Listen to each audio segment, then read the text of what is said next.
inside the dressing room, sometimes it's fun, sometimes it's fight. We got a little fight in the dressing room, so we have to separate them. But this is won? No, we didn't. The game against Greece, that penalty. I was praying that in that moment, that was VAR there.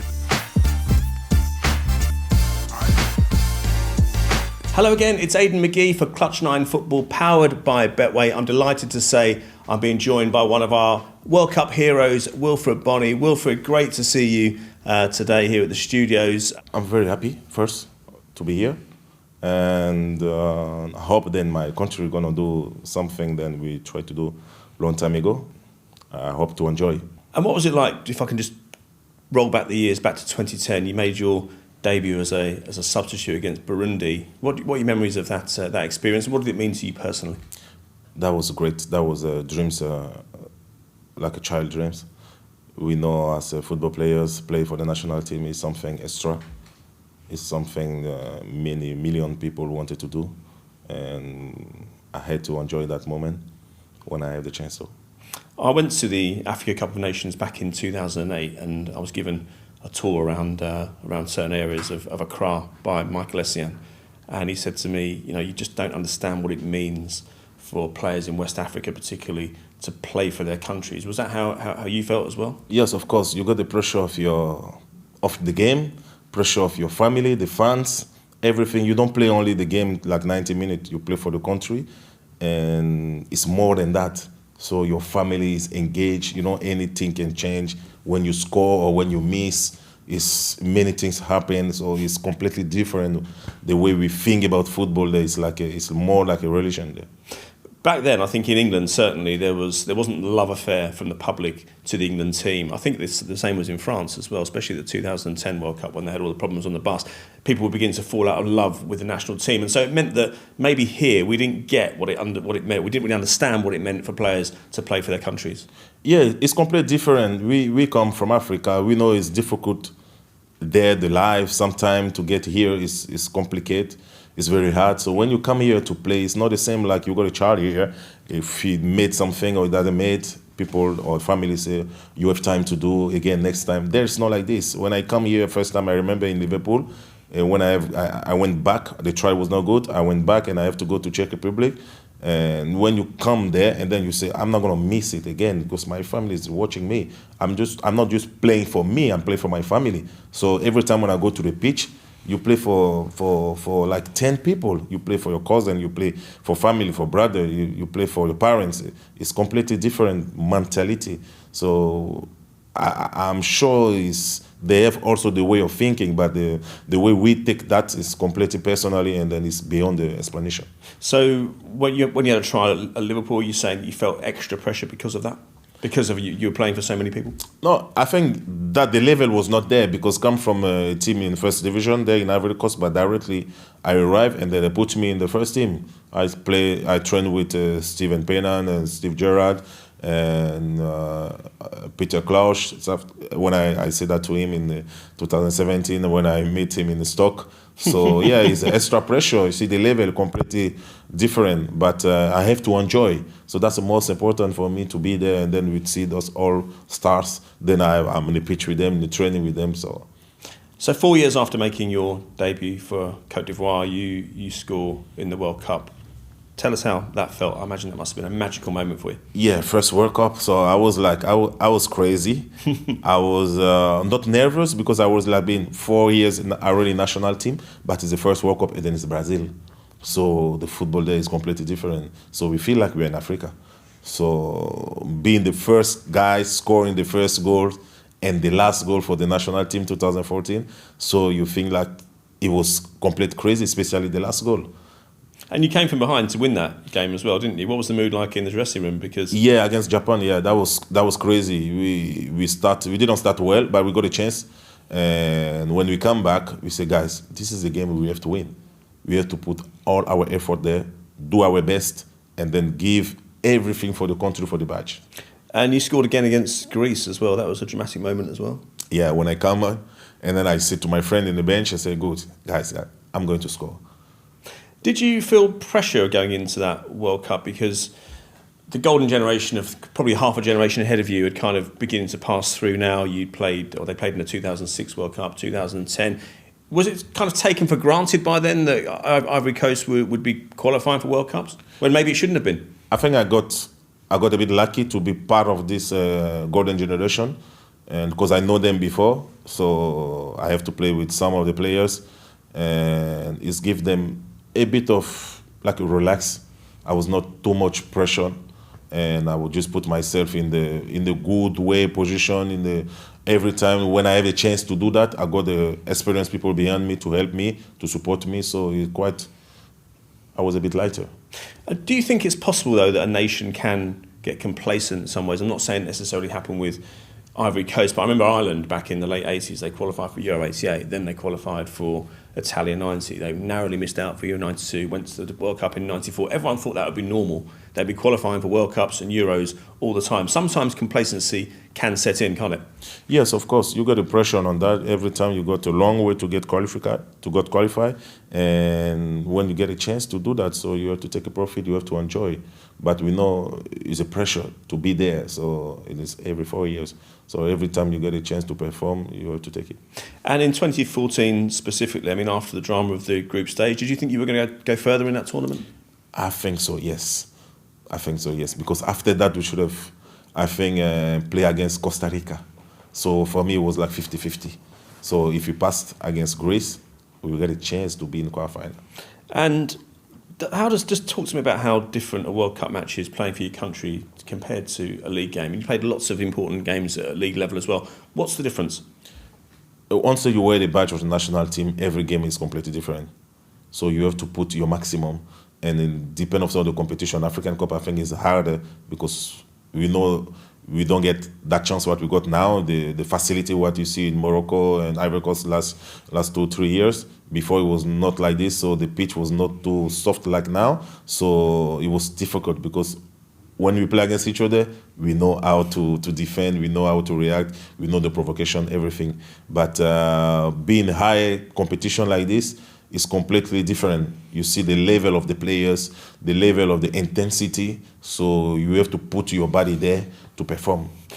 That was my next question about the level at the World Cup. I mean, you're playing at an extremely high level anyway in the Premier League. You were quite well known by the time the Brazil World Cup happened. Who was the toughest defender you played against? And did you sense that they knew you, they were aware of you? I think my first year, when you play against Vidic, like a Rio Ferdinand or clever players, and they know how to defend. And there was some company. And you go also the West Ham pair. It was, I forgot his name, Collins and... James Collins, James Collins with the red. Yeah, they were always kicking. Play against Stoke. It was not easy also there. In the pitch with the wind, it was not easy. So yeah, swirls around the stadium, didn't yes, so crazy. Yeah, play against harder defenders, so that's why you need to increase your intensity of work.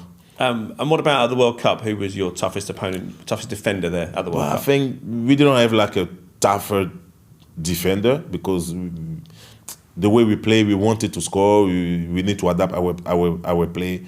It depended on the opponent, so it was completely different. So we do not have exactly defender. You mentioned the golden generation with the Ivory Coast. I mean, you shared a dressing room with the likes of Didier Drogba, Yaya Touré, Toure, of course. What was it like being among those guys? Yeah, they are leaders, so that's the most important. They want to win, they want to perform, so they put like the efficient first. We enjoy when we go there, but when we go to the pitch, it's to win. So we put that first. And then we try to be serious, focus, concentrate.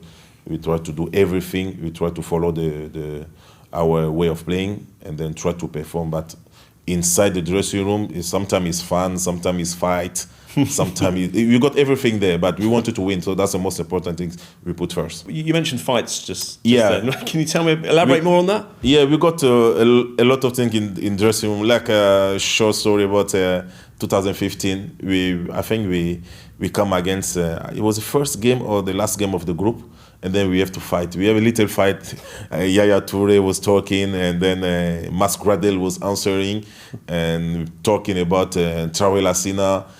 We got a little fight in the dressing room, so they wanted to fight, so we have to separate them. But this who is show. won? No, we didn't fight, but they wanted. But that's the show. It's happened also in City. Yeah? We play against. We won the cup against Liverpool in 2016, and then 2 days after we have to play against Liverpool again.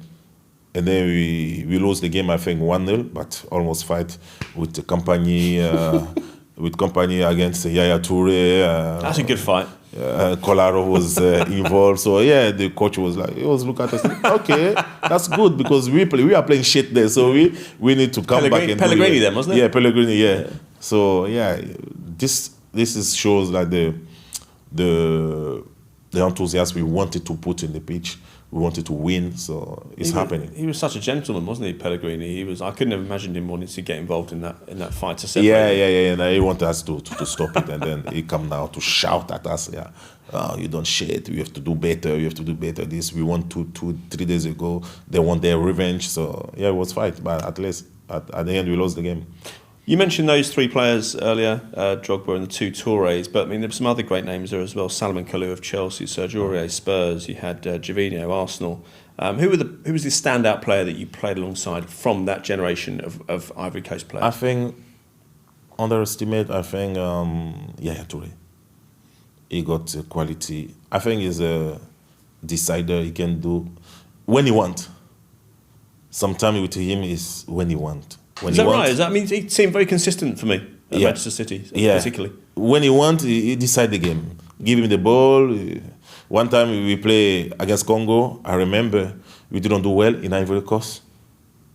We lose the game. Maybe we draw 3-3 or 4-3. We lose the game, but he took the ball from box to box. So easy. And with that pitch, he went to score. I think I saw him play on a terrible pitch in Ghana, in Accra, and he was midfield, box to box, but I'm sure I saw in one of the games that he was a centre-back as well, right at the very beginning. This is quite... I mean, I think he was at Barcelona by this point, but he wasn't a regular first-team player, but he was very, very versatile as well when he wanted to be. Yeah, I think he's clever. He's clever. He could play every position you put him. He can read the game. He can pass in the ball from 50 to 5 yards. He done everything with the ball. He knows his position, so he can adapt on any system. So as I say, with him, when he wanted to play, when he wanted to win, the day he decide, just give him the ball, we are happy. So we know the game going to be easy. I asked you what it felt like at the time playing for Ivory Coast, what it meant to you personally. Does it feel any different when you look back? Of course. 12 years on, do you look at it in a different way? Yeah, of course. You think, this is I was child. I dream about it. And then you play there, and then you won the cup for your country, African Cup. So nothing is better than this. So every time when the national team playing, when I'm there close, I'm on the pitch or I'm on the stand, the way you see that, it gives you a good feeling. It's a good feeling, and then it's always, when I see them, I always remember, oh yeah, I've been there. So you always have a good memory about that. Do people still talk about it back home? Yeah. What are they? What are the memories of it, particularly 2014? Say again, please. Sorry. What? So people still talk about it back home. What are the standout memories for them, particularly of 2014, the one you were involved in? Yeah, because I think we got a chance to move forward, especially that last minute penalty, which my friend was not supposed to be there, but it's happened in football. So every time you got that memory that we were so close of going to the next stage. And if you could replay one moment from the 2014 World Cup, now that you look back and you had time to think about it, just one moment, what would it be? I think the game against Greece, that penalty. I was praying that in that moment that was VAR. We should be safe. Yeah. Yeah. Would you? I mean, there were lots of calls for VAR even back then. It would have rescued you, wouldn't it? Yeah. But the goals I scored when I come in, and probably the joy then it brings. We were so close. So that moment is keeping my memory. Your country has still had lots of talented players since that generation, but they've not made it to a World Cup. Can you put your finger, or can you try and understand why that happened, or why it hasn't happened? I think we needed time. We needed time to set up a proper team, because we know Ivory Coast got a lot of good players. We need time to set up a proper team, to build something, and to have a strategy to move forward, and then to have a consistency also during the games and the qualification.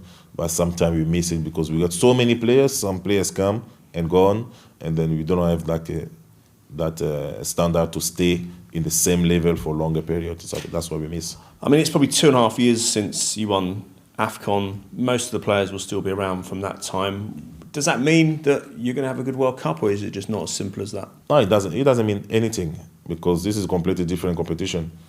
The mentality is different. The IQ is different. The coaches are different. So everything is going to be different. So we just need to adapt ourselves. We just need to get ready to be fit. To know that it's not going to be easier, because you play Germany. You know they are really straightforward players. So, and the IQ of the players, so we just need to be ready of matching the fitness and the intensity of the game. Can it give you any confidence, though, do you think? I mean, it's always great winning a tournament, looking back on a memory, and it's relatively recently as well, 2.5 years ago. Yeah, I think we have a good player, so I'm confident in them. But we just need to be realistic and then be ready for each game. What do you think of the group that you've been drawing? You mentioned Germany as well. Yeah, it's going to be difficult, especially play against Germany. So that's gonna define exactly how the level of the competition we're going to attack every game. Because Germany, we wanted to make direct impact. Can't stop the rock.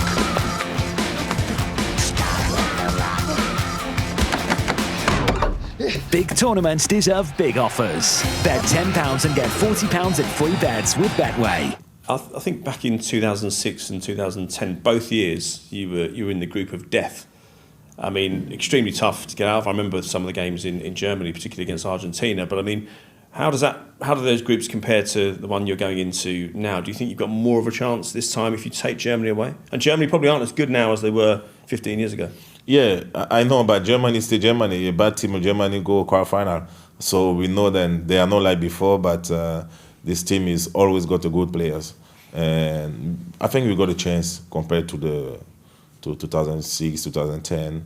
So we got a chance this year. And you say you got a chance. I mean, how together is the team? What are you hearing about how? I think they got a good group, good young lad, and mix it with a bit of experienced players as Kessié, Serge Aurier, and the keeper is doing well now. You got Indica from Roma. I think we got good players, so they can match. Is there one player that we maybe don't know about who you think might shine at this tournament? No, I want to see more the young lads who are doing well in Leipzig now. Jan Diomande is doing well. He's probably one of the most attraction players now. And what about the current team compared to previous generations? It's inevitable that people are going to compare. It's probably not fair to compare because of the names that we mentioned earlier on. But where do they stand compared to those? I mean, as we mentioned, they won a I think I would say, yeah, every generation is different, but our generation was more fighting. More fighting. Yeah. More fighting in the dressing room, or no, on the pitch. Yeah, sometimes it's happening, but on the pitch, more fighting on the pitch, because you see the players we got. You got Seredier, we got my friend who passing away, and Tiote Sheikh. You got Eboué. You know, you got Boca, you got Kolo, Yaya Touré. So it's one of the top players in Europe. Yeah, absolutely. So they are younger. So I hope and I wish they will become that.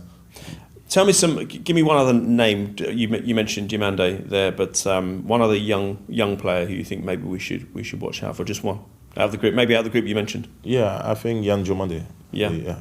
He's the one. You think he's going to have a big future in Europe? Yeah, he can because he's a fighter. And what will the fans bring to the tournament? I mean, African fans tend to bring brilliant atmosphere to tournaments. You know, in Ivory Coast, what's happening. So always African, they bring always something different. They give motivation. They give more to the players, and that's so important for us. And you say it's important to you. What do you feel as players? I mean, do you feel as if they'll push you to an even higher level?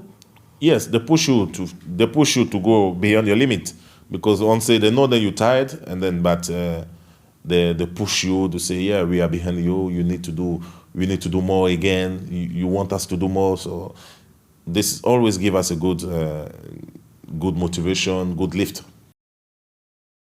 I saw Wilfried Zaha play quite recently for Galatasaray. He looks pretty sharp to me in the Champions League. I mean, are you surprised he's been not included in the squad? Yeah, I think they don't see him a lot. That's also a problem. And on top of that, we know our wingers, they are young and they are good also. So you see Yan Jomande, you see Adingra, you see the young lad from United, Ahmad. You see again, which players I would say? There are 4 or 5 good players, even the guy who they didn't select from Strasbourg in France, so Martial Godot. I think they're all good. I think the only things I can say, they don't see him a lot. If he were in Galatasaray, it should be much better. Is that a problem? Is that because he doesn't play enough, or do you think the scouts or the team managers don't take the trouble to go and watch? No, I think they got their choice. They made a choice. Wilfried Zaha could play, could be there or not. As I mentioned, some of the players, and he's a good lad. He's a good player. He got experience. So yeah, he should help. But the coach chose another player, so he wished them the best. Now, you've seen the recent Ebola case.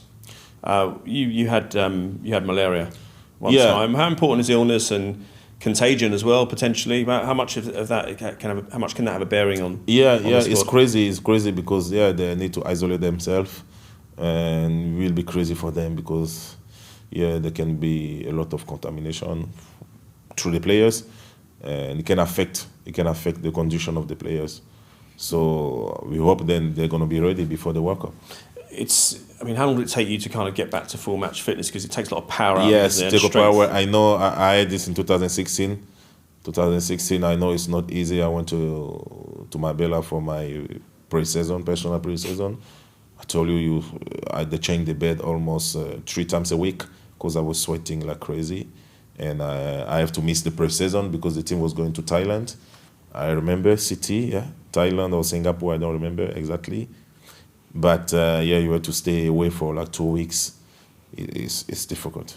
Now we saw the incident earlier in the year with the AFCON final. Basically, the match wasn't awarded to the team who won on the day on the pitch. We saw that all the delays and everything. What has that done for the reputation of African football? Do you think it's not a good look, is it? Yeah, it's not looking well in Africa. Footballs for the federation, for the organization, I think it's bad. It's bad for us. It's bad for us because we didn't want to see that on TV, and then the way it's acting, and now it's continue because they are on task working about who is going to be the final winners. I think it's destroyed a bit the football. Because that reputation was hard earned as well, wasn't it? Over so many years, and maybe the problem is we come from this Ivory and African Cup. The way they organized, it was top. The Morocco put the infrastructure, best quality, everything, and by the way it's handing, it's destroyed again. I think that was a big issue because we were up, and now we have to go dealing with the same problems, organization, the referee, the CAF, stuff like this. Yeah, it's a bit bad, looking bad. Listen, Wilfried, thanks very much indeed for taking us through your World Cup memories. I hope you're able to enjoy the tournament as well, and that Ivory Coast performed well for you. Thank you. This has been Aidan McGee for Clutch 9 Football, powered by Betway. Make sure you hit like and subscribe for more World Cup content.